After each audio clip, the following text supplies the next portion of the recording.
बोले परम पूज्य श्रवण संस्कृति उन्नायक आचार्य भगवंत गुरुवर श्री विद्यासागर जी महाराज की जय जय जय। बोले परम पूज्य गुणायतन प्रणेता पूज्य मुनिवर 108 श्री प्रमाण सागर जी महाराज की जय जय जय। बोले परम पूज्य मुनिवर श्री 108 अरह सागर जी महाराज की जय जय जय।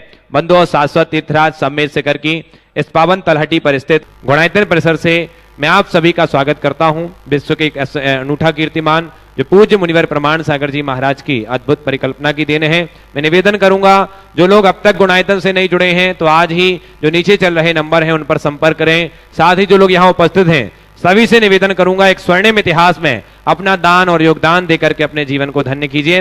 बंधु आइए बिना किसी विलंब के अब सीधे सीधे मैं नामों की उद्घोषणा कर रहा हूं जिन लोगों ने गुणायतन से जुड़कर के अपने आप को धन्य किया है। सर्वप्रथम निर्माण निधि सदस्य के तौर पर जो जुड़े हैं उनके नाम की घोषणा कर रहा हूं। आगरा से आपकी करतल ध्वनि बजती रहे। आगरा से श्रीमती सपना जैन, श्री नवेंद्र जैन, बेलगांव से श्रीमती प्रियंका विनायक पाटिल, सिद्धार्थ तनय पाटिल, जबलपुर से श्री उत्तम चंद दीपक कुमार जैन, ग्वालियर से श्रीमती गुणमाला जैन, श्री राजेश जैन, ग्वालियर से श्रीमती गुणमाला जैन राजेश जैन, इंडी बीजापुर से धन्य कुमार रामचंद्र शाह, इंडी बीजापुर से सौभाग्यवती सुनीता धन्य कुमार शाह, नंद्रे सांगली से श्री अशोक बापू राव सांगली। जोरदार करतल ध्वनि से सभी का एक बार अभिनंदन कर दीजिए। साथ ही पूजन द्रव्य में जिन्होंने 11,000 रुपए की राशि प्रदान की है जयपुर से ज्ञानवती जैन सपरिवार, इनका भी बहुत बहुत साधुवाद, बहुत बहुत अभिनंदन। आइए अब मैं सर्वप्रथम निर्माण मित्र सदस्य के रूप में जिन्होंने संबद्धता प्राप्त की है उनके नाम ले रहा हूं। ललितपुर से श्रीमती अंगूरी देवी, धर्मपत्नी स्वर्गीय चंपालाल जैन, अनिल, प्रीति, डोली, आसी, पारस लोहारी परिवार। जोरदार करतल ध्वनि से अभिनंदन कीजिए। ये परिवार शायद हमारे बीच में कल था, उनका सम्मान हो चुका है। निर्माण सारथी के रूप में कोटा से श्रीमती कमला देवी जैन, मातेश्वरी, श्री अरविंद जैन समस्त परिवार। जोरदार करतल ध्वनि से अभिनंदन कीजिए। यदि हमारे बीच उपस्थित हैं तो आ जाएं, पूज्य गुरुदेव के चरणों में नमन वंदन करके आशीष प्राप्त करें। नहीं है, चलिए। सूत्रधार के रूप में जबलपुर से श्रीमती चंदा जैन, धर्मपत्नी श्री जय कुमार जैन, श्री अनिल कुमार जैन, श्रीमती शोभा जैन, अविरल जैन समस्त परिवार। जोरदार करतल ध्वनि से अभिनंदन कीजिए। यदि ये परिवार हमारे बीच में है सूत्रधार सदस्य के रूप में जो जुड़े हैं आ जाइए। वो लोग भावन के लोगों के समक्ष पहुंचेंगे पीछे से और इनके सम्मान के लिए बुलाना चाहूंगा श्री शैलेंद्र जी जैन, मुख्य प्रशासक गुणायतन, और सुभाष जी जैन, सीईओ गुणायतन। वो आएंगे और ऐसे श्रावक सृष्टि का सम्मान करेंगे। इसी कड़ी में जो आज स्तंभ के रूप में अपने आप को संबद्ध किया है उनके मैं नाम ले रहा हूं। सूत्रधार से स्तंभ के रूप में जुड़े हैं श्री कैलाश कुमार जैन, श्रीमती निशा जैन, श्रीमती मालती जैन, सौरभ जी, सौम्या जी, शिल्पा जी जैन समस्त परिवार। जोरदार करतल ध्वनि से अभिनंदन कीजिए। आइए ये भी सब परिवार हमारे बीच उपस्थित हैं। उस ओर से पूज्य गुरुदेव के चरणों में नमन वंदन करके आशीष प्राप्त करें और इनके सम्मान के लिए बुला रहा हूं श्री सिद्धार्थ जी कासलीवाल, प्रशासक गुणायतन, और डॉक्टर प्रद्युमन जी, गुणायतन ट्रस्टी। वो आ जाएं और ऐसे श्रावक सृष्टि का सम्मान करें, वंदन अभिनंदन करें। जोरदार करतल ध्वनि से अभिनंदन कीजिए। आइए इसी कड़ी में हमारे बीच में जो संस्थापक सदस्य के रूप में ऑनलाइन जुड़े हैं निर्माण नायक से ट्रस्टी श्रीमती उर्मिल जैन, धर्मपत्नी श्री दीनदयाल जैन, आशीष जैन, श्रीमती संध्या जैन, राशि जैन, अनन्या जैन, न्यू दिल्ली। जोरदार करतल ध्वनि से अभिनंदन कीजिए। इनके पुण्य की बहुत बहुत अनुमोदना। इसी कड़ी में भोपाल से डॉक्टर जितेंद्र जैन, श्रीमती ज्योति जैन, जतिन जैन, जिया जैन समस्त परिवार। इनका भी बहुत करतल ध्वनि से अभिनंदन कीजिए। आज ट्रस्टी के रूप में संबद्ध हुए हैं और ऐसे श्रावक सृष्टि के सम्मान के लिए बुला रहा हूं श्री विक्रम जी काला, गुणायतन ट्रस्टी, और साथ ही विकास जी जैन मिर्जापुर, श्रोमणी संरक्षक गुणायतन। वो आएंगे और ऐसे श्रावक सृष्टि का सम्मान मान वंदना करने का ये सौभाग्य अर्जित करें और गुणायतन के गौरव को बढ़ाएं। आइए विक्रम काला जी और विक्रम काला जी और विकास जैन जी मिर्जापुर से। आइए इसी कड़ी में जो बुढ़ाना मुजफ्फरनगर से हुए हैं यदि वो हमारे बीच उपस्थित है सपरिवार आए। सत्येंद्र कुमार जैन, अमित, नेहा, निमित, सुमिता, इशिका, पीहू, अनवी, नाइसा, बुढ़ाना उत्तर प्रदेश से। जोरदार करतल ध्वनि से अभिनंदन कीजिए। इन्होंने भी आज गुणायतन ट्रस्टी संस्थापक सदस्य बनकर के अपने आप को धन्य किया है। आ जाएं सत्येंद्र कुमार जी, अमित, नेहा जी नहीं अनुपस्थित है हमारे बीच में, नहीं अभी। चलिए कुछ ही क्षणों पश्चात होंगे हमारे बीच।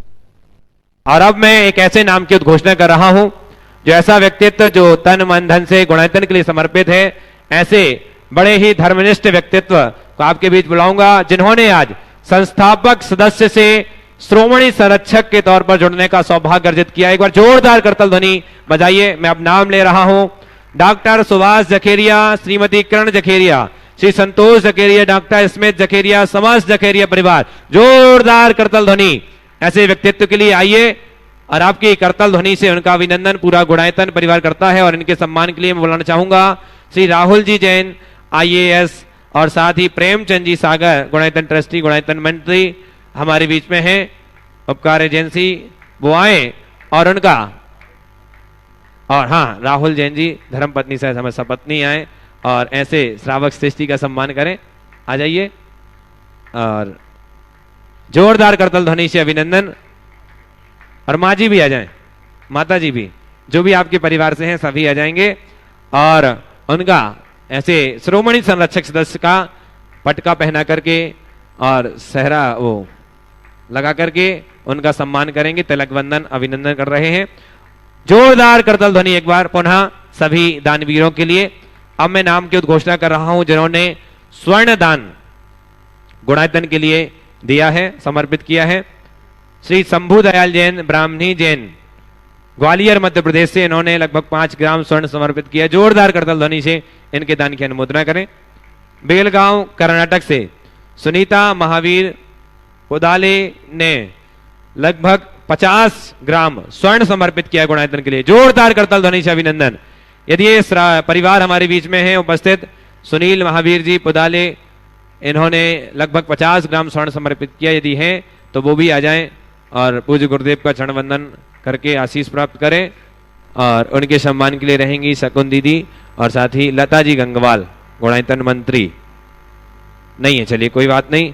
हुपरी कोल्हापुर से सौभाग्यवती पुष्पा सुरेश पाटिल, इन्होंने लगभग 700 ग्राम चांदी समर्पित की है गुणायतन के लिए। जोरदार करताल ध्वनि से स्वागत वंदन अभिनंदन कीजिए। आइए बंधुओं, अब यहीं पर हम इस सम्मान की कड़ी को विराम देते हैं और सीधे सीधे शंका समाधान के विशेष सत्र से जुड़ते हैं। और आज के शंका समाधान के विशेष सत्र के विशेष संचालन हेतु मैं बड़े ही सम्मान और आदर के साथ बुलाना चाहूंगा आदरणीय राहुल जैन जी IAS। आइए और आज के संचालन को। बोलिए परम पूज्य आचार्य श्री विद्यासागर जी महाराज की। बोलिए परम पूज्य मुनि श्री प्रमाण सागर जी महाराज की। बोलिए परम पूज्य मुनि श्री अरह सागर जी महाराज की।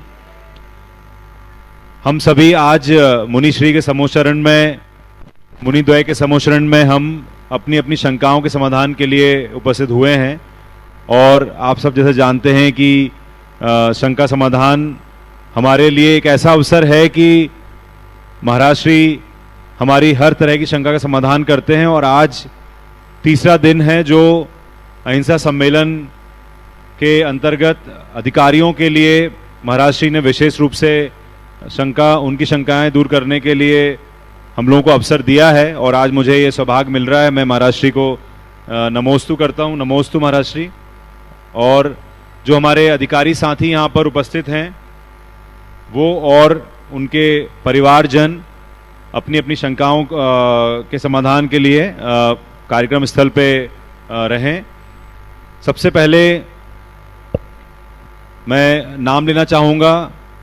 सबसे पहले मैं बुलाना चाहूँगा आज शंका समाधान में यहाँ हमारे बीच में एक बहुत ही सम्मानीय श्री सुरेश जी पाटिल जी उपस्थित हैं, जो कि पूर्व मेयर सांगली के हैं। वो 200 लोगों के साथ यहाँ पर सम्मेशेखर जी की यात्रा में आए हैं। मैं सुरेश जी पाटिल जी को आमंत्रित करना चाहूँगा वो अपनी शंका यहाँ पर रखें। और इसके बाद अधिकारियों में से संदीप जैन जी, जो कि रेलवे सेवा में हैं और वर्तमान में जबलपुर में पदस्थ हैं, वो तैयार रहें। प्रणाम सागर जी महाराज को त्रिवार नमस्तु और सागर जी त्रिवार नमस्तु। वैसे मैं यहाँ गाजियाबाद के श्रीमान जम्मू प्रसाद जी जैन, इनकी तरफ से 251 लोगों को यहाँ सम्मित शिखर जी का दर्शन कराने हेतु यहाँ आया हूँ। 2 दिन पहले मैंने मिला था तो श्रीमान जम्मू प्रसाद जी जैन, इन्होंने हमारे एरिया के 6 गाँवों में से 201 लोगों को यहाँ 2 दिन से हम यहाँ उनकी सम्मित शिखर जी दर्शन के लिए लाए हैं। महाराज श्री, मैं तो वैसे हमारे यहाँ जब सब लोग आते हैं तो नियम सागर जी महाराज, अक्षय सागर जी महाराज, अब सुपार्श्व सागर जी महाराज हैं। सांगली में तो हम बहुत काम वहाँ करते हैं आचार्य श्री का। नांद्रे में पहला कीर्ति स्तंभ आचार्य श्री का बना और दूसरा हम सांगली में बना रहे। वहाँ गौशाला भी 2 जगह करने का प्रयास शुरू है। एक सांगली में शुरू हो गई है और दूसरी नांद्रे में होने वाले। सांगली में जो गौशाला है उसमें 150 से ज़्यादा गाय वहाँ है और इसमें हम कर रहे हैं। वैसे तो 2009 को 1080 लोगों को लेके मैं यहाँ सम्मित शिखर जी दर्शन हेतु हमारा पूरा संघ लेके आया था। उसमें 500 लोग जो बहुत गरीब थे कि जिन्होंने कभी भी ज़िंदगी में दर्शन नहीं किया था, उनको लेके मैं आया था। तो उसके बाद में ये बहुत हमारा मौका हमारे लोगों को मिला है। आपके सामने ये जो दिखते हैं ये पूरे 251 लोग आपका आशीर्वाद कर मिलाने के लिए यहाँ हम आए। आपने जो शंका समाधान किया है ये तो पूरा वर्ल्ड में जा रहा है और उससे सबसे अच्छा क्या है कि जैन समाज का जो बहुत हम लोगों को लगता है कि ये जो तत्वज्ञान है बहुत क्लिष्ट है, लेकिन ऐसा नहीं है। जब हम आपका कार्यक्रम देखते हैं तो हमें भी लगता है कि नहीं भाई ये जो चल रहा है ये अपने जैन धर्म के लिए प्रभावना करने के लिए बहुत अच्छी तरह से आपका ये चलता है। ये शंका समाधान हर एक लोग हर जगह हम देखते हैं। मेरी माता जी है वो तो पहले बाकी सब छोड़ते हुए पहले आपका शंका समाधान देखते हैं। तो हर घर में मुझे ऐसा लगता है कि जैन समाज के नहीं लेकिन इधर अजैन समाज जो है उनको भी आपका ये शंका समाधान जो है वो शंका समाधान बहुत अच्छी तरह से होता है। जैन धर्म की प्रभावना ये बहुत बड़े अच्छी तरह से हो रही है। आचार्य श्री विद्यासागर जी के पास हम हर साल जाते हैं और मेरा एक ऐसा सौभाग्य है कि मेरी पत्नी को वो पूर्वाश्रमी के मामा लगते हैं क्योंकि वो बेड़किया है और सदलगा के है। तो ऐसा एक अच्छा मौका आपने हमें दिया। मैं फिर एक बार यहाँ श्रीमान जम्बू प्रसाद जी जान और के उन्होंने जो ये काम किया है हमें काम करने का मौका दिया, उनको भी मैं धन्यवाद देता हूँ। और आपने जो काम कर रहे हैं वो बहुत अच्छी तरह से काम जैन समाज के लिए नहीं तो पूरा जैन समाज के लिए ही है। जैन धर्म की पताका जो आप बढ़ा रहे। कल भी मैं 3 दिन से देख रहा हूँ कि IAS लोगों को आपने यहाँ बुला के अब एक अच्छा तरह के उनको सम्मान किया है। ये भी IAS लोग अपने जैन समाज के लिए अच्छे काम करेंगे। और एक बार मैं आपको त्रिवार नमस्तु करके मेरा ये प्रणाम करता हूँ। प्रणाम बताइए। बहुत सारे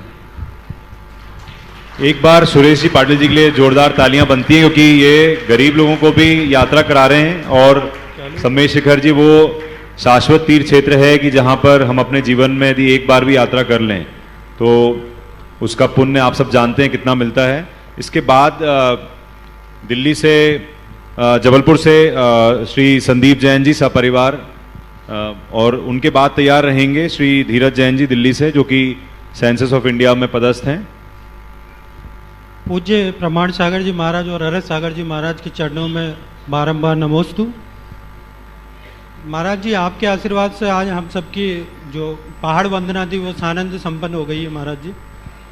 महाराज जी मेरा एक सवाल है। पिछले कुछ समय से मैं स्वाध्याय शुरू किया है मैंने, तो जब हम देखते हैं कि मनुष्य लोक का विस्तार 45 लाख योजन है और जो सिद्धालय है उसका विस्तार भी 45 लाख योजन है और हमने तत्वार सूत्र में भी पढ़ा है और गुरुजनों से भी सुना है कि मतलब सिद्धालय का ऐसा कोई भी स्थान नहीं है जहाँ से सिद्ध नहीं बने हो। मतलब पूरे 45 लाख योजन में ऐसा कोई भी स्थान नहीं है जहाँ से सिद्ध नहीं बने हैं।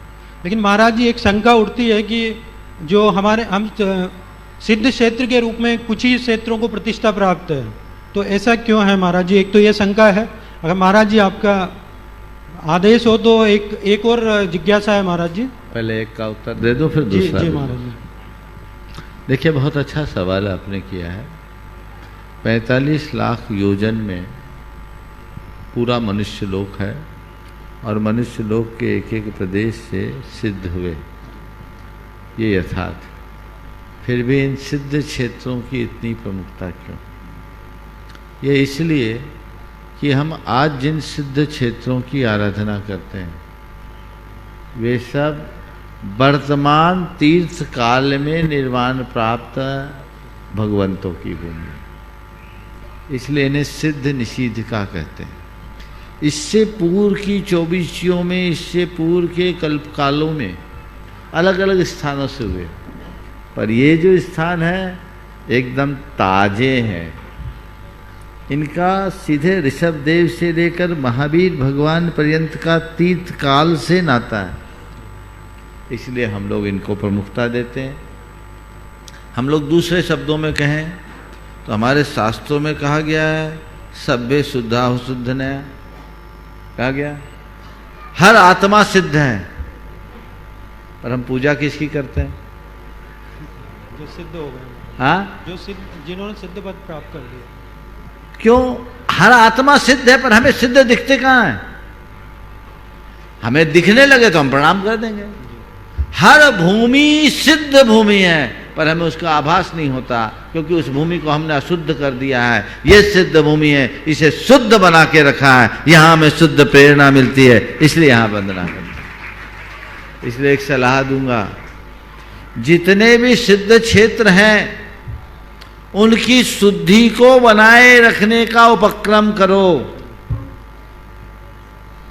आप लोग पर्वतराज की वंदना करते हो, यहाँ बहुत गंदगी फैला रहे हैं, गड़बड़ियाँ हो रही है। लोग कहते हैं पर्वत में इतना ज़्यादा पॉलीथीन और अन्य चीज़ें जा रही है कि कल कहीं ऐसा ना हो कि ये पहाड़ भी पॉलीथीन का रूप ले ले। गंदगी से बचिए, पवित्रता को बचाइए, तभी इस सिद्ध भूमि में आने का लाभ होगा। आज जो आनंद आपको मिलता है, जो ऊर्जा आप पाते हैं, जो अनुभूति आप कर पाते हैं, वो केवल इसलिए कर पाते हैं कि सिद्ध क्षेत्र में पवित्रता है। जब तक ये पवित्रता है, ये भूमि सिद्ध भूमि बनी रहेगी। जिस दिन पवित्रता खत्म होगी, इसकी शुद्धता समाप्त हो जाएगी। इसलिए जो शुद्ध भूमि है वही हमारे लिए सिद्ध भूमि है, और हम उनको ही मुख्य रूप से पूजते हैं। दूसरा सवाल कर दूसरा सवाल महाराज जी ये है कि जैसे हमने आज को उनकी जहाँ से भगवान सिद्ध हुए हैं उन कूटों की वंदना की है, तो उनमें अलग अलग कूट में अलग अलग नाम दिया है। जैसे कुंतनाथ भगवान में मित्रधर ज्ञानधर कूट दिया है, चंद्र प्रभु भगवान में ललित कूट, पारसनाथ भगवान में स्वर्णभद्र कूट। तो उसका क्या मतलब शास्त्रीय आधार है या देवों द्वारा दिया गया महाराज जी? ये इसको बोलते रूढ़ी से चला, या नादि से चला रहा है, चला। नमस्ते महाराज जी। इसके बाद दिल्ली से धीरज जैन जी, जो कि सेंसस ऑफ इंडिया में पदस्थ हैं, और इसके बाद तैयार रहेंगे श्री प्रासू जैन, जो कि इंडियन स्टैटिस्टिकल सर्विस में वर्ष 2020 बैच के अधिकारी हैं, जो कि दिल्ली में पदस्थ हैं। नमस्ते महाराज श्री, एक छोटा सा प्रश्न है, गृहस्थ अवस्था में रहते हुए सम्यक दर्शन की तरफ कैसे बढ़ें? बहुत अच्छा। पहले तो मैं चाहूँगा एक बार धीरज भाई के लिए करतल ध्वनि से आप लोग स्वागत करें। एक अधिकारी होने के साथ साथ ये बड़े धर्मनिष्ठ स्वाध्यायी भी हैं, और जैन जनगणना जागरूकता अभियान में इनकी बहुत महत्वपूर्ण भूमिका है। अभी भी ये लगे हुए। आपने पूछा है हम गृहस्थ रहते हुए सम्यक दर्शन की कैसी तैयारी करें। देखिए, सम्यक दर्शन तो गृहस्थों को भी होता है, मुनियों को भी होता है, पशु पक्षियों को भी होता है, हो सकता है। इसलिए सम्यक दर्शन के प्रति हमेशा उत्साह बना के रखना चाहिए। आपने पूछा एक गृहस्थ के जीवन में सम्यक्त्व का प्रकाश कैसे प्रकट हो। 4 काम करें। सबसे पहली बात, बुद्धिपूर्वक गृहीत मिथ्यात्व का परित्याग करें। दूसरी बात, सम्यक्तोचित सम्यक्त पोषक कर्तव्यों का पालन करें। देव शास्त्र गुरु की आराधना करें, पूजा करें, भक्ति करें, जिससे सम्यक दर्शन में विशुद्धि होती हो, ऐसा कार्य करें। सम्यक्तोचित क्रियाओं का जब हम पालन करते हैं, सम्यक दर्शन की पुष्टि होती है। तीसरी बात, नित्य तत्वाभ्यास करें, स्वाध्याय करें। हमारे यहाँ कहा है सम्मत तस्य निमित्तम जिनसूत्रम तस्य जानिया पुरुषा। सम्यक के निमित्तों में जिनसूत्र एक बड़ा निमित्त है। स्वाध्याय से, तत्व के अभ्यास से सम्यक दर्शन की पुष्टि बहुत होती है। और चौथी बात, गुरुओं के संपर्क में रहिए। यदि ये चारों बातें आपने अपना ली तो आपके जीवन में सम्यक का प्रकाश निश्चित तौर पर फैलेगा। अगला। इसके बाद प्रासू जैन, मुझे लगता है वो अभी यहाँ है नहीं। मैं इसके बाद बुलाना चाहूँगा वासु जैन, जो अभी वर्तमान में 2021 में ही इनका चयन हुआ है भारतीय प्रशासनिक सेवा में, और इनकी पूरे भारतवर्ष में 67 रैंक आई है। ये अपनी माता जी श्रीमती बबीता जैन जी के साथ अपना प्रश्न महाराज श्री के सामने रखना चाहेंगे, और इसके पश्चात तैयार रहेंगे श्री गौरव जैन, जो भारतीय वन सेवा के 2021 के चयनित अधिकारी हैं, शिवपुरी से हैं। वासु जैन। नमस्ते महाराज जी। महाराज जी, आज आपके आशीर्वाद से हमने पहाड़ की वंदना करी और बहुत अच्छे से हमारी वंदना पूरी हुई। वंदना के दौरान हमने देखा कि बहुत लोग पर्वत पे ऐसे मांगने के लिए बैठे हुए होते हैं, तो हमें तो बताया गया था कि उन्हें पैसे ना देकर कुछ खाद्य सामग्री दे दे, जैसे चावल दे दे। परंतु मेरा प्रश्न ये है कि क्या हमें उन्हें ऐसा चावल सामग्री या कुछ भी देना चाहिए, क्योंकि ये इनडायरेक्टली हम उन्हें प्रमोट कर रहे हैं कि वो ऐसे खाली बैठें और वहाँ पे हमारी मतलब इन सामग्री का यूज़ करके पहाड़ पर सब तरह की चीज़ें करते हैं। तो क्या हमें उन्हें कुछ देना चाहिए या फिर मानवता के आधार पर देना चाहिए? ये एक बहुत गंभीर समस्या है, और जब मैं पहली बार समेत शिखर आया था तो लोगों के बीच एक संदेश दिया था, हम इन्हें भीख न दें, इन्हें खुद इतना समर्थ बना दें कि ये औरों को कुछ दे सके। हमें देने की जगह देने लायक बनाने का उपक्रम करना चाहिए, और इस दिशा में सेवायतन के माध्यम से काफ़ी काम हुआ, और वर्तमान में यहाँ रोजगार के पर्याप्त साधन भी सुलभ हुए। आज यहाँ लोगों के पास काम की कमी नहीं है, लेकिन धर्म स्थानों में लोग धर्म भीरू भाव से आते हैं और देने की प्रवृत्ति बनाए रखते हैं, तो उस देने की प्रवृत्ति के परिणाम स्वरूप लोगों की मांगने की आदत बनी रहती। नतीजा वे अपने पढ़ाई लिखाई का काम भी छोड़ देते हैं, गंदी आदतों के शिकार बनते हैं। तो भिक्षावृत्ति हमारे देश के लिए कलंक है, इसे मिटाने का उपक्रम करना चाहिए। हर व्यक्ति के सर्वतोमुखी विकास का प्रयास करना चाहिए, तब अच्छा परिणाम। नमस्ते महाराज। हाँ, नमोस्तु महाराज जी, आपके चरणों में बारंबार नमोस्तु, बारंबार नमोस्तु, बारंबार नमोस्तु। महाराज श्री, मेरी शंका यह है कि जैसे सभी लोग विजिटिंग कार्ड्स पे, इनविटेशन कार्ड्स पे या कैरिंग बैग्स पे मंत्र लिख देते हैं, और फिर वो जैसे ही यूज होते हैं वो या तो डस्टबिन में पाए जाते हैं या फिर कई बार सड़कों पे फेंके हुए मिलते हैं, और जब हम सड़कों पे से भी निकलते हैं कई बार हमारे पैरों के नीचे भी आ जाते हैं, ना चाहते हुए भी कई बार तो हम उन्हें अलग कर पाते हैं कि साइड में कर दें, कई बार उन पे हमारा ना चाहते हुए भी पैर आ जाता है। तो महाराज श्री किस तरीके से, और न्यूज़पेपर वगैरह भी सड़क पर पड़े हुए मिल जाते हैं, तो अक्षरों पे जैसे पैर आते हैं तो बड़ी पीड़ा होती है ये देखकर। तो इसके लिए हमें मतलब जब पैर आ जाता है तो क्या दोष लगते हैं महर्षि? और देखिए, सबसे पहली बात तो मेरी सलाह ये है कि हमें हर जगह मंत्रों का प्रयोग नहीं करना चाहिए। अगर हम मंत्र को कहीं भी प्रकाशित करते हैं तो उसकी पूरी पवित्रता और विनय बना के रखना चाहिए। ऐसा नहीं करने पर असाधना का दोष होता है, और यदि धोखे से हमारे द्वारा ऐसा हो जाए तो अपनी निंदा ग्रह करना चाहिए, पश्चाताप करना चाहिए, भगवान के चरणों में जाकर क्षमा मांगना चाहिए। आज हम शिखर जी में गए थे तो वहाँ पर रास्ते में भी वो थैलियाँ फाड़ फाड़ के उस पर स्वास्तिक बने हुए थे, वो सब रास्ते में थे। स्वास्तिक मंत्र नहीं है, एक प्रतीक है, लेकिन मंत्रों का प्रयोग नहीं करना। नमोस्तु महाराज। चलिए। हाँ, गौरव जैन जो भारतीय वन सेवा के अधिकारी हैं और अभी इनका प्रशिक्षण शुरू होना है, इनके लिए भी आप तालियां बजाएं। ये हाल ही में चयनित हुए हैं और शिवपुरी से हैं, मध्य प्रदेश से। इसके बाद जिनांशी जैन जो एक छोटी सी प्रश्न करता है, मेरी बिटिया है और ये इनका कई दिनों से ये निवेदन कर रही थी कि मुझे गुरुजी से कोई प्रश्न पूछना है, तो इसके बाद वो तैयार रहें। गौरव सपरिवार। नमोस्तु महाराज जी, नमोस्तु महाराज जी, नमोस्तु महाराज जी। मेरा महाराज जी ये प्रश्न है कि जो आज के मुद्दे हैं जैसे जलवायु परिवर्तन, पर्यावरण प्रदूषण या जीवों का विलुप्तीकरण, जो एक मानवता के लिए किसी सेंचुरी में बहुत बड़ा इशू बन गया है, जबकि हमारे जैन सिद्धांत हैं जैसे अहिंसा, अपरिग्रह या फिर जीव दया और परस्पर उपग्रह जीवानाम, तो ये एक सदियों से चले आ रहे सिद्धांत हैं जिनके थ्रू हम ये प्रॉब्लम को सॉल्व कर सकते हैं। तो ये जैन सिद्धांत हमें ये 21वीं सेंचुरी के प्रॉब्लम्स को सॉल्व करने में किस तरीके से मार्गदर्शन दे सकते हैं हमारे? देखिए, बात बिल्कुल सही है। बहुत ज्वलंत मुद्दे हैं, जलवायु परिवर्तन, पर्यावरण का असंतुलन और जानवरों का या प्राणियों का विलुप्तीकरण। अगर हम जैन सिद्धांत को ठीक तरह से पाले तो इन समस्याओं का बहुत अच्छे से निदान हो सकता है। अगर विश्व भर के लोगों ने प्रारंभ से जैन परंपरा के अनुरूप अपना आचरण किया होता, जैन जीवन शैली को अपनाया होता, तो संभवतः ये समस्याएं उत्पन्न नहीं होती।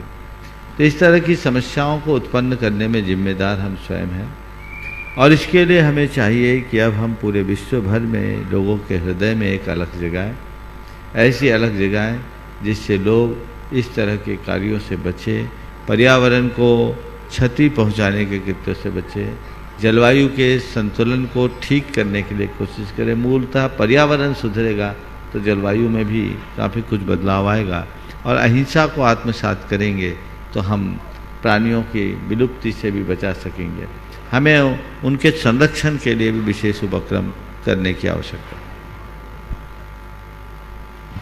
नमोस्तु महाराज जी, कल आपके सानिध्य में जो भावना योग करने का हम लोगों को पहली बार सानिध्य मिला, उसका चमत्कार ये हुआ कि आपने जो मंत्र बताए थे सो हम उसको, मेरा रात स्वास्थ्य गड़बड़ होने से मतलब रात को सोने तक मेरी कोई इच्छा नहीं थी। बच्चे पूछ रहे मम्मी वंदना के लिए चलोगे, मैंने कहा देखो पार्श्वनाथ जो कहेगा महाराज जी का मंत्र एकदम तैयार हो। आज वंदना मेरी बहुत अच्छे से हुई महाराज जी, आपका मंत्र याद रखा। बस यही भावना। एक छोटा सा क्वेश्चन है, भक्ति और श्रद्धा में क्या अंतर है? श्रद्धा और भक्ति में क्या अंतर? किसी को इष्ट मानकर उसके प्रति झुकाव होने का नाम श्रद्धा है। किसी को आदर्श मानना श्रद्धा है, और उसके प्रति आंतरिक अनुराग उत्पन्न हो जाना, यह भक्ति है। भक्ति श्रद्धा का अभिव्यक्त रूप है।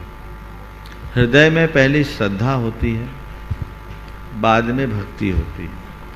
जब हमारे हृदय में किसी के प्रति श्रद्धा प्रकट होती है तो उसे हम एक आदर्श के रूप में हृदय में स्थापित कर लेते हैं, और वही श्रद्धा जब मुखरित होती है, विकसित होने लगती है, तो भक्ति के रूप में आती है, जिसमें हमारा श्रद्धेय के प्रति विशिष्ट अनुराग प्रकट होता है। बहुत बहुत मन प्रसन्न प्रफुल्लित हुआ महाराज जी। कोटि कोटि नमस्ते। जिनांशी जैन के बाद तैयार रहेंगे हमारे गुणायतन के शिरोमणि संरक्षक श्री विकास अंशिका जैन जी मिर्जापुर से। आशिका जैन, विकास आशिका जैन मिर्जापुर से।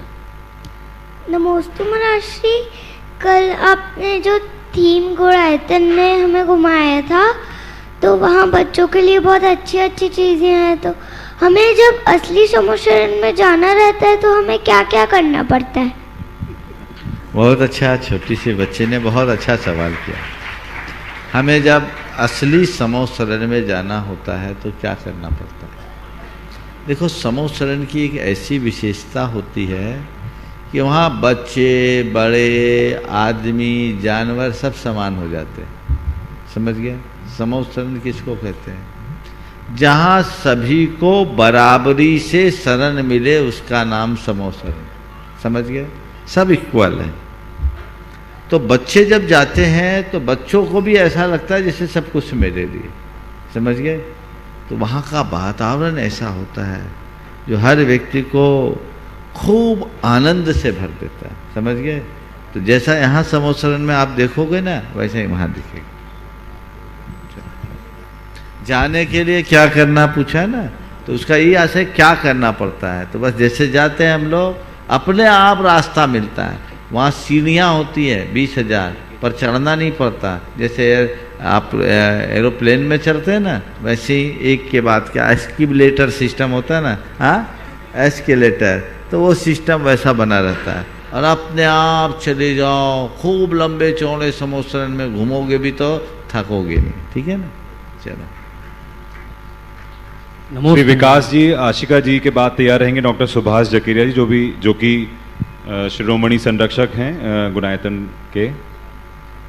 नमोस्तु महाराज जी, नमोस्तु महाराज जी, नमोस्तु महाराज। जैसा प्रवचन में आपने बताया था कि अपना जैन धर्म साइंस से अप्रूव्ड है और कैसे हम अन्य लोगों को जानकारी दें, बताएं उसकी महत्ता को कैसे बताएं अन्य लोगों को। जैन धर्म की महत्ता को हम जन जन तक कैसे पहुँचे? जी जी महाराज जी। देखिए, जैन धर्म की उपयोगिता, जैन धर्म की महत्ता को जन जन तक पहुँचाने के लिए सबसे पहले तो हमें ये चाहिए कि हम खुद जैन धर्म को अच्छे से समझें और उसका हम ठीक तरीके से प्रैक्टिस करें, और यदि उसमें हम सफल हो जाए तो कोई पूछे तो उसे व्यवहारिक रूप में बताएं। हम लोगों के साथ एक बड़ी कमी है। यहाँ उपस्थित इस सभा में भी बहुत से लोग ऐसे होंगे जो जैन हैं, जैनचर्या का पालन भी कर रहे हैं, पर उन्हें जैन के बारे में ही पता नहीं होगा। 1996 में मैं गोटे गांव में था। वहाँ मैंने युवाओं के लिए एक विशेष क्लास ली, जानिए जैन धर्म का मर्म। उसमें मेरी पहली क्लास के बाद एक युवक आया और उसने कहा, महाराज जी, यदि एक क्लास मैंने 6 महीने पहले अटेंड कर ली होती तो आज मैं डिप्टी कलेक्टर होता। ये क्लास मैंने 6 महीने पहले अटेंड की होती तो आज मैं डिप्टी कलेक्टर होता। मतलब मेरी क्लास से तुम्हारे डिप्टी कलेक्टर होने का क्या संबंध?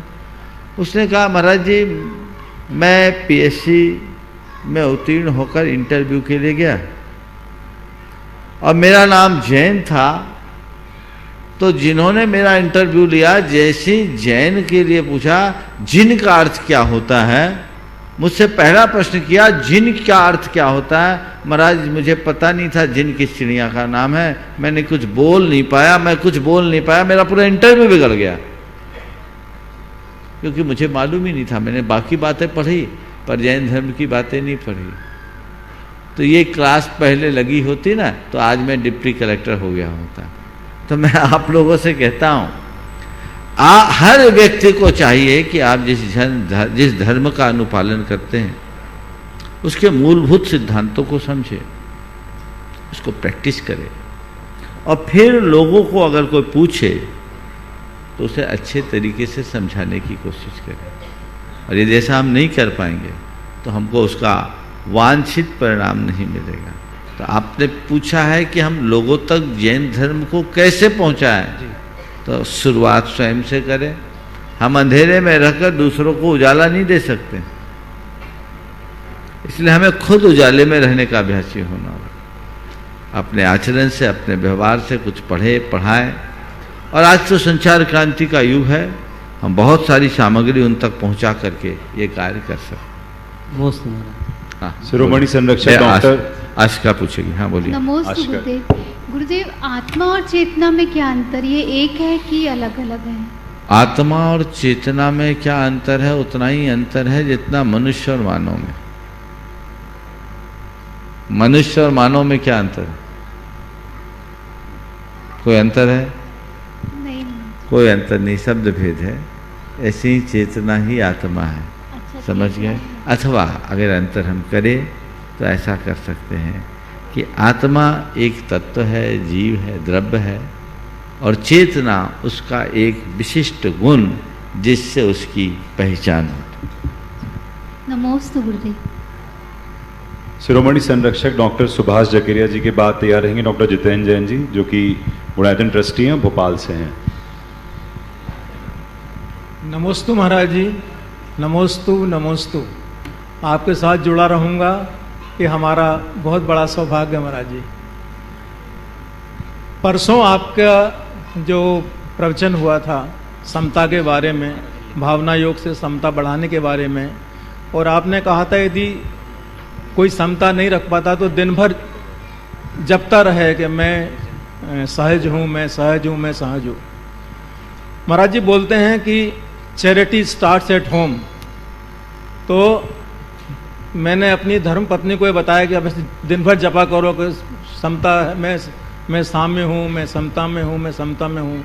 इनको ये बात समझ में नहीं आई, तो मैंने कहा कि महाराज जी से पूछ लेना कि कैसे ये समता की जाए। देखिए, सबसे पहले तो डॉक्टर साहब से मैं कहूँगा कि आज आपने बहुत अच्छा काम किया। आपने कहा जुड़ा रहूं, आप तो जुड़े हो, आपने पीढ़ियों को जोड़े रखने का आज उपक्रम किया है। जो भी शिरोमणि संरक्षक है उनकी पीढ़ियाँ गुणायतन से संबद्ध रहती है, और आज आपने ये जो कार्य किया है बहुत बहुत प्रशंसनीय कार्य किया है। अपनी कई पीढ़ियों के उद्धार का रास्ता आपने चुना है, इसके लिए आपको आशीर्वाद। आपने जो सवाल किया है कि अपने अंदर की समता को बनाए रखने के लिए मैं सहज रहूं, मैं सहज रहूं, मैं सहज रहूं, या मुझे समता रखनी है, मैं समता रूप हूं, ये कैसे दोहराए? मैंने कई बार बोला, ये सूत्र हम कभी न भूलें, यद भाव्यते तद भवति। हम जैसी भावना भाते हैं वैसा होता है। तो हम जो पाना चाहते हैं, जैसा होना चाहते हैं, उसकी धुन अपने अंतर मन में जगाएं, और ये धुन बलवती होगी तो हमारा रास्ता अपने आप खुलेगा। इसलिए बिल्कुल सही कह रहे हैं, जब भी मन असहज होने लगे, मुझे सहज रहना है, मुझे सहज रहना है, मुझे सहज रहना है, मुझे सहज रहना है, ये प्रैक्टिस करो, यही मंत्र जपो। नमोकार जपने से तुम्हारा कितना सुधार हुआ मुझे नहीं मालूम, पर इसे जपोगे तो निश्चित उद्धार होगा, कोई संशय नहीं। महाराज जी, विकल्प जब आता है तो फिर उस समय भूल जाते हैं, फिर वो सब। उसके लिए अभ्यास। जी। प्रारंभिक दशा में विकल्प की घड़ी में ये बात नहीं आएगी, विकल्प के क्षण बीत जाने के बाद ये बात आएगी, और आप इन सूत्रों से अपने मन को कुछ अर्थ में सहज कर पाएंगे, और उसी समय आप अपनी निंदा गढ़ा करिए कि मैंने गलत कर दिया, मैं गलत ट्रैक पर चले गई, मुझे ऐसा नहीं करना चाहिए। फिर धीरे धीरे धीरे धीरे अभ्यास होगा। अभी हम जो अबुद्धि पूर्वक प्रतिक्रियाएं करते हैं, एक स्तर ऐसा आएगा कि हम बुद्धि पूर्वक प्रतिक्रिया करने लगेंगे। अबुद्धि पूर्वक से जब हम बुद्धि पूर्वक में आएंगे तो फिर धीरे धीरे बढ़ते बढ़ते एक स्थिति ऐसी आएगी कि हम उस प्रतिक्रिया को प्रकट करने के पहले ही जागने लगेंगे, मुझे सहज रहना है। फिर इसके बाद का लेवल आएगा कि अंदर प्रतिक्रिया जब जन्म लेने लगेगी तभी मन में आएगा कि मुझे सहज रहना है, और फिर उसके बाद का स्टेज है जिसमें वो प्रतिक्रिया होगी ही नहीं। समझ गए? एक दिन में नहीं जाएगी, बड़ी क्रॉनिक बीमारी है, इसमें तो महीनों ट्रीटमेंट चाहिए, बड़ी तत्परता से चाहिए। इतना सरल होता तो आज दुनिया बदल गई होती है ना। तो इसके लिए अभ्यास करना जरूरी है। हमारे संस्कार ऐसे, हम अबुद्धिपूर्वक क्रोध करते हैं। बुद्धिपूर्वक क्रोध करने वाले कम लोग हैं। आप थोड़ा हिसाब लगाना, आप गुस्सा करते हो कि गुस्सा आता है? गुस्सा आता है। आता है। और एक चरण और रह जाए तो कुछ लोग गुस्सा में रहते हैं, कुछ गुस्सा में रहते हैं, किसी को गुस्सा आता है, और कुछ लोग हैं जो गुस्सा करते हैं। जो गुस्सा में रहते हैं उनके रग रग में गुस्सा है, नाक में ही बैठा है। वो तो बात बेबात में करेंगे, उनके लिए बहुत लंबे अभ्यास की जरूरत है। जिन्हें गुस्सा आता है वो भी अबुद्धिपूर्वक गुस्सा करते हैं। कब आता है उनको गुस्सा, उन्हें खुद पता नहीं लगता, बाद में पछताते हैं, अरे गुस्सा आ गया, खामोखा गुस्सा आ गया, बेकार में गुस्सा आ गया। अर्थ में गुस्सा तो कभी आता ही नहीं है, बेकार में ही आता और जिंदगी को बेकार कर डालता है। ये अबुद्धिपूर्वक है। लेकिन कई जगह आप चला के गुस्सा करते हो। और चौथा और बता दूं तो चार बात हो जाए, गुस्सा दिखाते हैं। कुछ लोग गुस्सा में रहते हैं, किसी को गुस्सा आता है, कुछ गुस्सा करते हैं और कुछ गुस्सा दिखाते हैं। कभी कभी हम लोग भी दिखाते हैं। जब चौके में आप लोग परेशान करते हैं तो आंखें दिखाना पड़ता है, दिखाना पड़ता है ना। लेकिन आप लोगों को वो भी सुहाता है, माँ अपने बेटे को समझाने के लिए कई बार आंखें दिखाती है, गुस्सा दिखा रही है, अंदर गुस्सा है नहीं। गुरु भी शिष्य को समझाने के लिए प्रकट रूप में गुस्सा दिखाते हैं, पर गुस्सा होता नहीं। ये सात्विक रूप है क्रोध का। गुस्सा करना ये बुद्धिपूर्वक है, कई बार करना पड़ता है। अपने बच्चों को डांट फटकार न लगाएं और चीज़ों में नियंत्रण न लगाएं। आप अगर कोई एडमिनिस्ट्रेटर हैं तो अपने सबऑर्डिनेट्स के लिए अगर कुछ ना बोले तो मामला बिगड़ जाए। गुस्सा करना है, जहाँ समझ के साथ गुस्सा हो, जिसे गुरुदेव के शब्दों में कहूँ, क्रोध के क्षण में बोध हो, तो वो कभी हमें क्षुब्ध नहीं करेगा। ऊपर ऊपर का गुस्सा है। लेकिन जो गुस्सा में ही रहे या जिसे बार बार गुस्सा आए, उसे अभ्यास करना होगा। तो धीरे धीरे धीरे धीरे ये जो अबुद्धिपूर्वक हो रहा है उसे बुद्धिपूर्वक में आने दो। एक व्यवस्था बनाओ, इस लेवल पर आओ कि मेरी इच्छा के बिना गुस्सा ना आए। गुस्सा आए तभी आए जब मैं चाहूं, और उतना ही आए जितनी जरूरत हो। बाद में पश्चाताप भी होता है महाराज जी। इसको इसी अभ्यास से दूर होगा, समझ गए। एक बार एक ने कहा कि बिना कारण के गुस्सा नहीं आता, कारण के गुस्सा आता। हमने कहा ठीक है, तो कारण का निवारण हो जाए, गुस्सा ठंडा होना चाहिए। पत्नी ने चाय में शक्कर कम डाली, गुस्सा आया, आएगा? चाय में शक्कर कम पड़ी, गुस्सा आया। तो अगर पत्नी ने दोबारा चाय में शक्कर डाल दी तो गुस्सा ठंडा होना चाहिए ना। बस इतनी साधना कर लो, जीवन धन्य होगा। वो होगा, आप अभ्यास करेंगे। मुझे सहज रहना है, मुझे सहज रहना है, मुझे सहज रहना है। होश में जागरूकता हो तो फिर हम कभी बेहोश नहीं हो सकेंगे। बहुत सुंदर। नमोस्तु महाराज जी, नमोस्तु नमोस्तु। डॉक्टर जितेंद्र जैन जी की भोपाल से जो हैं, उनके बाद तैयार रहेंगे श्री मनीष जैन जी, जो कि बुढ़ार से हैं, मध्य प्रदेश। परम श्रद्धेय मुनिवर प्रमाण सागर जी और अरह सागर जी के चरणों में कोटिशः नमोस्तु। भगवान, आज मैं अपने आप को बहुत गौरवान्वित महसूस कर रहा हूँ और सौभाग्यशाली भी, क्योंकि आज मैं गुणायतन का एक छोटा सा सदस्य बन पा रहा हूँ। और सौभाग्यशाली इसलिए क्योंकि आज मैंने गुणायतन को बहुत करीब से देखा, और साथ में उस थीम पार्क को भी। प्रश्न पूछने से पहले बस मैं यही कहूँगा कि इसको आकर के एक बार सभी लोग देखेंगे तो वे भी अपने आप को बहुत सौभाग्यशाली मानेंगे यदि इससे जुड़ेंगे तो। गुरुदेव, मेरा प्रश्न यह है कि 5 पापों की जो वर्णन दिया हुआ है और चर्चा होती है, उन 5 पापों में हिंसा और कुशील को तो बड़ा पाप मानते हैं सामान्य से, और चोरी और झूठ छोटे हों तो चल जाता है और बड़े हों तो पाप मानते हैं, और परिग्रह को तो शायद पाप एक प्रकार से मानते ही नहीं हैं। इसमें आपका मुझे मार्गदर्शन चाहिए कि इसको किस तरह से हमको लेना चाहिए। बहुत अच्छा सवाल आपने किया है। 5 पाप है। पाप तो अगर देखा जाए तो सभी पाप है, पाप मात्र पाप है। लेकिन ये बात सही, हिंसा को पाप की नज़र से देखा जाता है और कुशील को तो बहुत बड़े पाप की नज़र से देखा जाता है। और आज के समय में तो ऐसा भी देखने में आता है कि हिंसा से भी ज़्यादा लोग कुशील सेवी के प्रति अपनी दृष्टि रखते हैं, क्योंकि उसमें हमारी सामाजिक मर्यादाएं नष्ट होती है। झूठ और चोरी के लिए लोग छोटी मोटी बातों को तो नज़रअंदाज ही कर देते हैं और बड़े होने पर करते हैं। और आपने कहा परिग्रह को पाप नहीं मानते, पाप क्या उसे पुण्य का फल मानते। ये दृष्टिकोण में बदलाव क्यों? इसके पीछे कुछ वजह है। हिंसा जहाँ प्रत्यक्ष होती है, वो प्रत्यक्ष हिंसा सीधे सीधे प्राणघात है, जो पाप के रूप में दिखती है। झूठ और चोरी में किसी का ज्यादा प्राणघात नहीं होता। जिसके प्रति हमने झूठ बोला है, जिससे हमने चोरी की है, थोड़ा बहुत आघात होगा।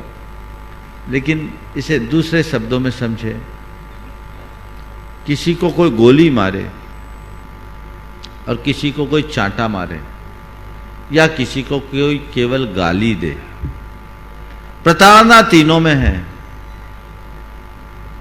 गोली मारने पर वो बच भी जाए अगर गोली बाजू से निकल जाए, चांटा मारने से पूरे के पूरे गाल में पंजे उभर आए, बोली भी उसने कुछ बोली है तो चुप जाए।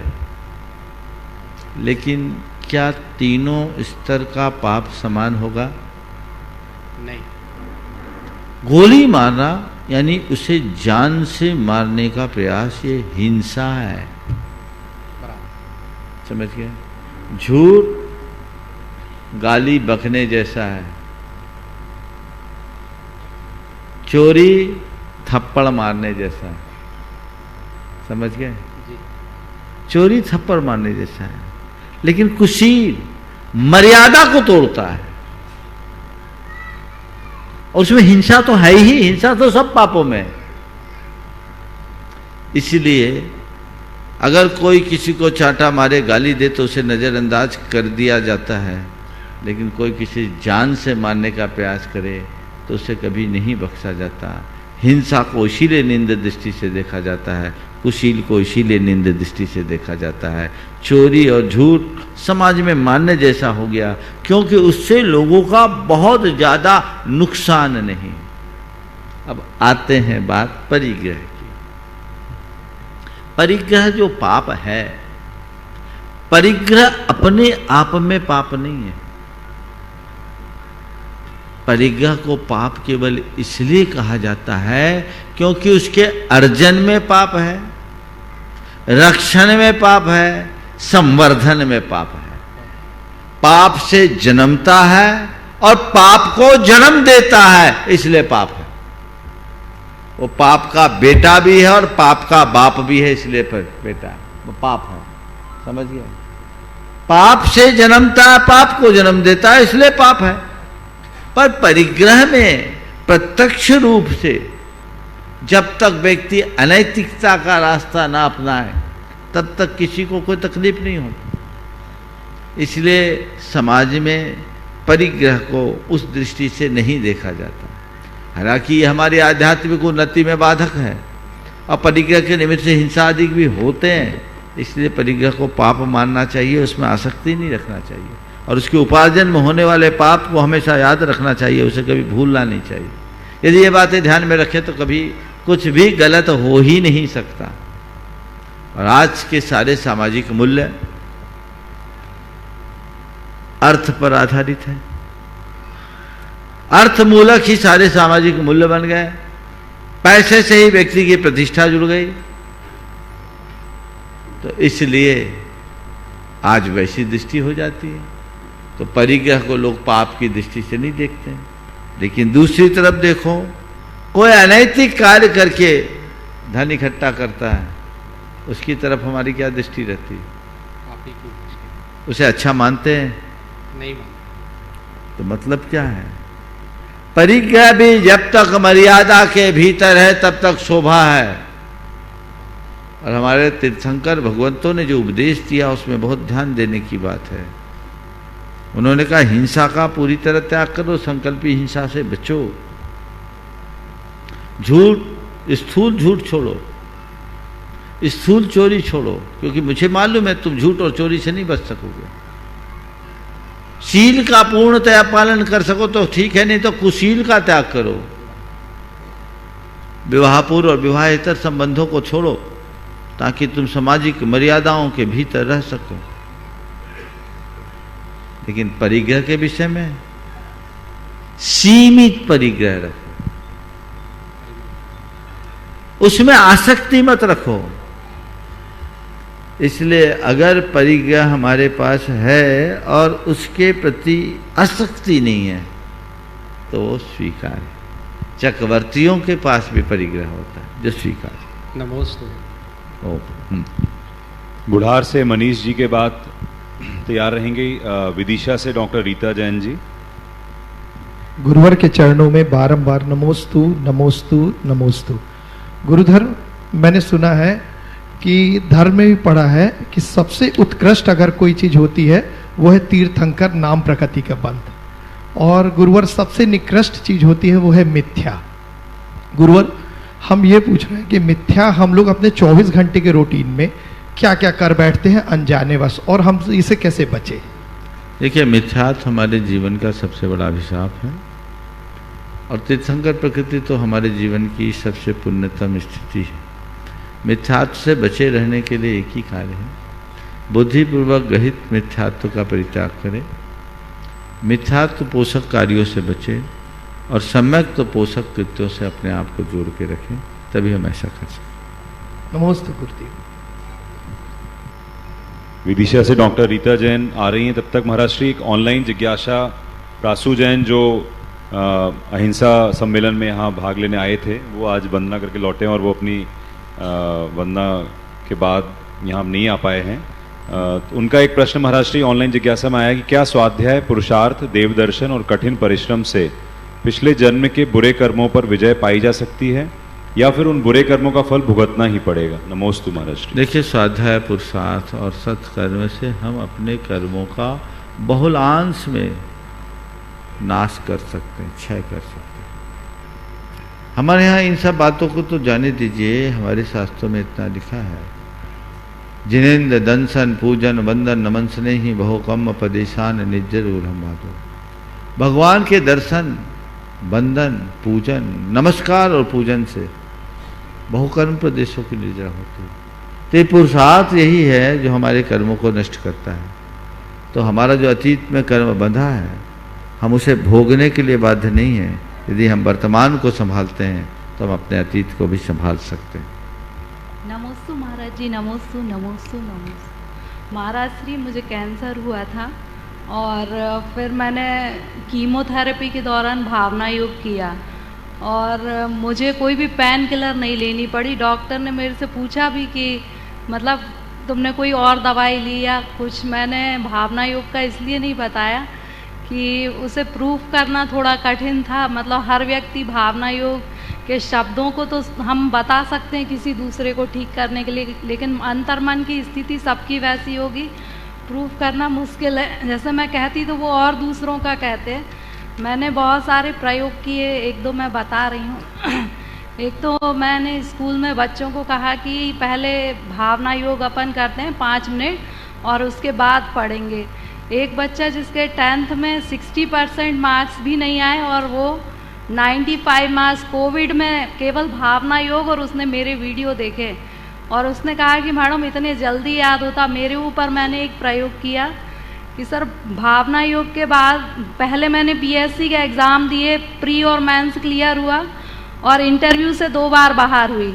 भावना योग के किया और साथ में कैंसर भी चल रहा था। मैंने नेट, स्लेट, पीएचडी, एमएड ये सभी मतलब कैंसर के दौरान हर एग्ज़ाम, डिपार्टमेंटल एग्ज़ाम भी पास किया जो पीएचसी लेवल का था, लेकिन पहले कुछ भी नहीं हो रहा था। तो मैं महाराज जी ये पूछना चाह रही हूँ कि इसका मैंने भौतिक तो यूज़ किया, बच्चों को इसका लाभ मिला, मैं मास्टर ट्रेनर बन गई और बहुत सारे टीचर्स को ट्रेनिंग दी मैंने, लेकिन आध्यात्मिक जगत में मतलब इसका क्या प्रयोग करूं? मतलब स्मरण शक्ति इसके सहारे इतनी बढ़ गई है। बहुत सुंदर, बहुत सुंदर। रीता जी ने भावना योग का बड़ा अच्छा प्रयोग किया है और इन्होंने आज मुझसे पहले भी बताया, आज सबके बीच बताया, बहुत अच्छी बात है। सबसे पहले तो मैं कहूँगा कि अपने अनुभवों को अगर आप लिख कर देंगे तो आगे इसका उपयोग होगा और बहुत लोग उससे लाभान्वित होंगे। आपने भावना योग का भौतिक लाभ लिया तो मैं तो कहूँगा भौतिक लाभ तो केवल लोगों को बताने का एक उदाहरण है। जिससे भौतिक लाभ मिलता है उससे आध्यात्मिक लाभ जरूर मिलेगा। और मुझे बहुत प्रसन्नता है कि आपने एक मास्टर ट्रेनर के रूप में इसका काम किया है। आप भावना योग से इसी तरह जुड़े रहें और लोगों को धर्म और कर्म दोनों क्षेत्र में मजबूती प्रदान करने के लिए प्रयास करें। अगर हम इन सब को करेंगे तो हमारे सारे कार्य अपने आप संपन्न होंगे। ओम शांति। गुणायतन से जुड़ने वाले सदस्यों की आज बहुत बड़ी लिस्ट है और आज इसी क्रम में श्री सत्येंद्र कुमार जैन, अमित, नेहा जी, निमित, सुमिता जी, ईशिका, पीहू, अनवी, नायशा जो बुढ़ाना मुजफ्फरनगर से हैं वे आ जाएं और अपना प्रश्न भी रखें। और साथ में उनके सम्मान के लिए मैं आमंत्रित करना चाहूँगा श्री प्रद्युम्न जैन जी, लता गंगवाल जी, प्रेमचंद जी जो कि गुणायतन ट्रस्टी हैं सागर से, शीघ्रता करें और वो मंच पे आएँ और अपना प्रश्न पहले रखें, फिर उनका सम्मान यहाँ पर गुणायतन परिवार करना चाहेगा। द्वय गुरुराज को मेरा मेरे परिवार की ओर से त्रियोग नमोस्तु नमोस्तु नमोस्तु। महाराज जी आपके शब्द ही हैं, नैनों की कोठरी में पुतली का सिंहासन बनाऊं, पलकों की चिक लगाकर आपको उसमें पधराऊं। आज आप मेरी उसी भावना से आपने जो आदेश दिया मैं उसको पूरा किया, उसको पूरा करने में समर्थ हो पाया। महाराज जी, मेरा छोटा सा प्रश्न है कि हम सब कहते हैं कि भगवान तेरी छत्र छाया मेरे सिर पर हो, लेकिन मंदिर जी के शिखर की छाया अगर मकान पर पड़ती है तो उसको अशुभ क्यों माना जाता है? एक महाराज जी थोड़ा सा मैं ये पूछना चाहता हूँ। बहुत अच्छा सवाल है आपका, पर आपका नंबर बहुत लेट आया है। मैं इस प्रश्न को आज स्थगित रखता हूँ। आप परसों आए, तब परसों आप ये सवाल करेंगे तो ज़्यादा अच्छा होगा, क्योंकि आपका नंबर ओवर की समाप्ति के बाद आया है और ये सवाल ऐसा सवाल है जो सबके लिए उपयोगी है, इसलिए इसे ध्यान रखना। विकास जी, परसों इन्हें समय पर अवसर दें ताकि कल अगर यात्रा से जल्दी कल आएंगे तो कल भी हो जाएगा। बुलाया तो आज भी था आपको, पर आप थोड़े लेट हो गए। सत्य को परम पूज्य गुरुदेव के चरणों में नमन अर्पित करते हुए मैं यहीं पर विराम लेता हूँ। बोलिए परम पूज्य आचार्य गुरुवर श्री विद्यासागर जी महाराज की जय। ओम। बोलिए परम पूज्य मुनि श्री प्रमाण सागर जी महाराज की जय। बोलिए परम पूज्य मुनि श्री अरह सागर जी महाराज की जय।